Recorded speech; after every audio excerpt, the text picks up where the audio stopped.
નમસ્કાર દર્શક મિત્રો, શિનોર સમાચારમાં આપ સૌનું હાર્દિક સ્વાગત છે। ભરૂચ જિલ્લાની ઝઘડિયા જીઆઈડીસીમાં લારી ગલ્લા હટાવવાની કામગીરી મુદ્દે વિવાદ સર્જાતા લારી ગલ્લા મૂકીને પેટી ઉડાડતા વેપારીઓના સમર્થનમાં સાંસદ મનસુખ વસાવા આવ્યા।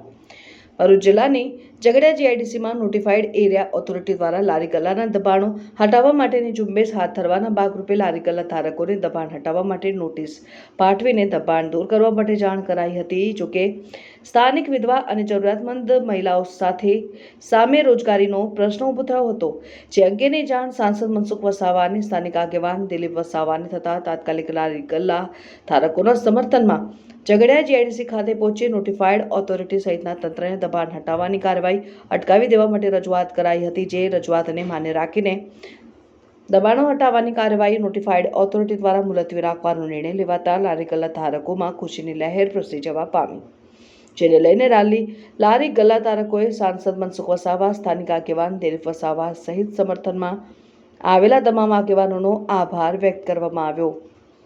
Bureau report Waghodia. પહેલા તો આ ચેનલના માધ્યમથી જય આદિવાસી, જય જોહાર। આજે નોટિફાઈડ એરિયા છે, આ એરિયા શિડ્યુલ 5 એરિયામાં આવે છે, એટલે આદિવાસીઓના સ્વતંત્ર અધિકારનો સવાલ છે। આ જીઆઈડીસીને એટલા માટે જગ્યા આપવામાં આવી છે કે અહીંના આદિવાસીઓને રોજીરોટી મળે અને એમનું ગુજરાન ચલાવી શકે।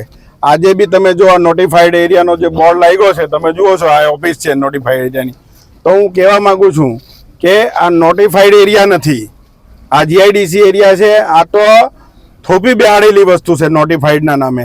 હજુ બી અહીંયા ગામ પંચાયતોના, ગામના રૂઢિગ્રસ્ત ગામ લોકોનો અધિકાર છે ને એ લોકોને રોજીરોટી મેળવવાનો સંપૂર્ણ અધિકાર છે।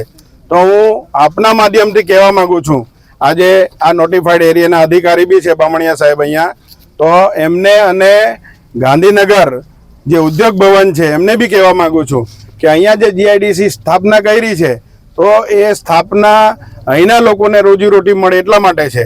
આજે 85-15નો જે રેશિયો છે, તો 85% અહીંના લોકોને રોજીરોટી મળવી જોઈએ।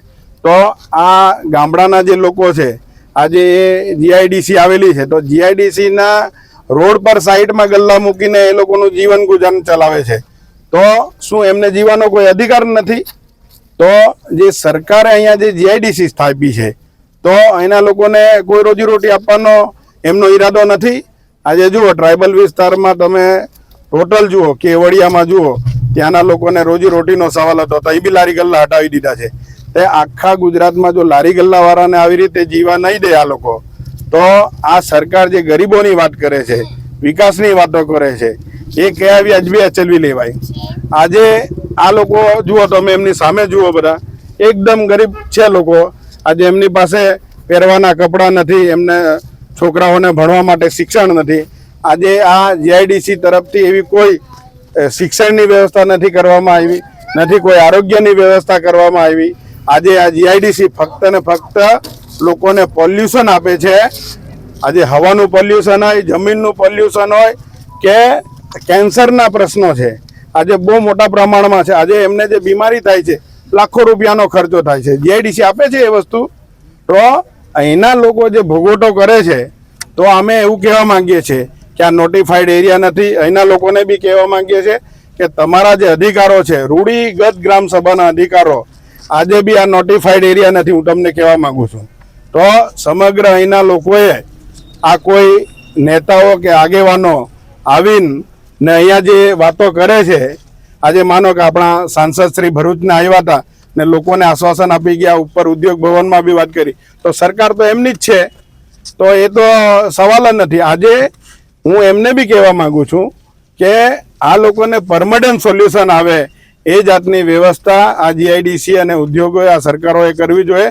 કેમ કે અધિકારીનો રાજ છે એવું માની લેવાય। આ તો જે બીજેપીની સરકાર છે, તો હું એમને કહેવા માગું છું કે ભાઈ સરકાર બીજેપીની છે કે અધિકારીઓની સરકાર છે? તો એ લોકો જે રજૂઆત કરવા આવે છે, એ લોકોએ તો અટકાવી દેવાની જરૂર છે। આ ગરીબ લોકો છે, એમને કેવી રીતે જીવડાવશો? તો આ ઉદ્યોગોને બી કહેવા માંગીએ છીએ કે અહીંના લોકોને, સ્થાનિકને રોજીરોટી આપવાનો જે તમારો નિયમ છે, એ રીતે તમે કરો, નહીં તો આદિવાસીઓ મોટા પ્રમાણમાં આંદોલન કરશે ને કોઈ બી ભોગે આ જે લારી ગલ્લાવાળા છે ને જે જીવન જીવે છે એમને કદી બી અહીંથી લારી ગલ્લા હટાવી એ નહીં દેવાય ને જો હટાવવામાં આવશે તો સમગ્ર વિસ્તારના લોકો, સમગ્ર આદિવાસીઓ અહીંયા આવીને આંદોલન કરશે અને એમને ન્યાય અપાવશે. આજે 5 દિવસ પહેલા ઝઘડિયા મારો એક કાર્યક્રમ હતો. ત્યાં અહીંના ફૂલવાડી તથા આસપાસના ગામના લારી ગલ્લાના જે ધારકો છે એમને એક નોટિસ લઈને મને મળ્યા. ત્યાં નોટિસમાં એમાં ઉલ્લેખ હતો કે આ લારી ગલ્લા અહીંયાથી હટાવી લેવાના, ન હટાવે તો અમે હટાવીશું, તંત્ર હટાવશે એ રીતના. ત્યાર પછી જવાબદાર અધિકારીઓ સાથે આ જીઆઈડીસી ના અધિકારી, ઇન્ડસ્ટ્રીઝ છે, પછી આરએસી રેસિડેન્ટ કલેક્ટર સાથે મેં વાત કરી. તો એમને આપણે આશ્વાસન આપ્યું કે ભાઈ અમે હમણાં નહીં ઉઠાય, ચોમાસા પછી આપણે મિટિંગ કરી બધાને વિશ્વાસમાં લઈને હટાવીશું.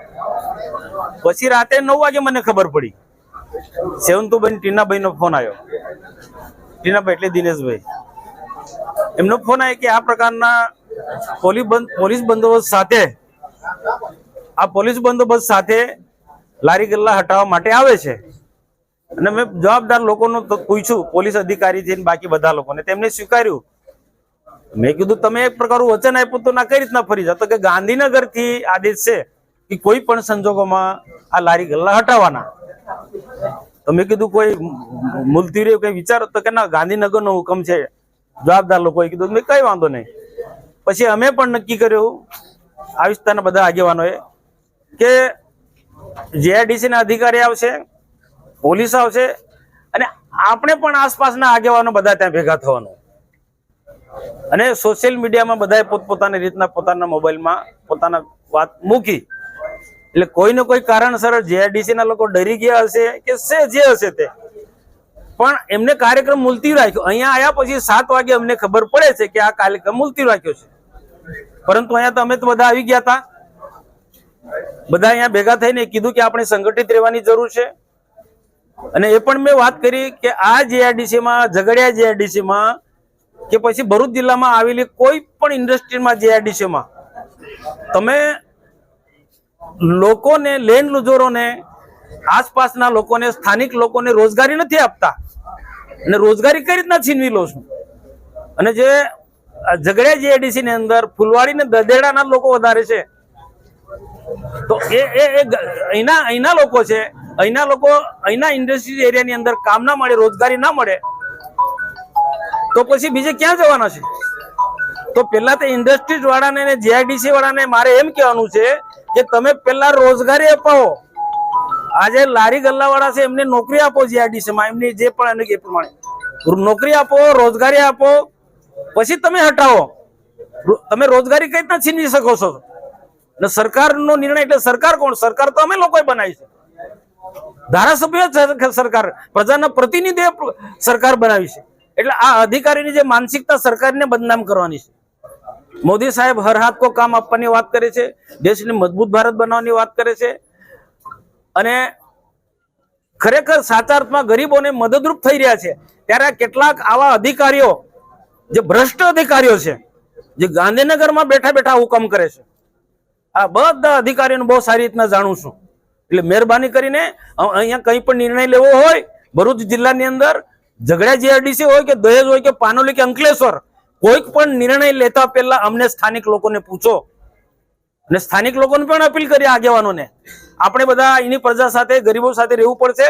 અને એ પ્રકારનું સંગઠન આપણે બધા બનાવ્યા કે આવનારા દિવસોમાં આપણને પૂછ્યા વગર કોઈ નિર્ણય નહીં લે.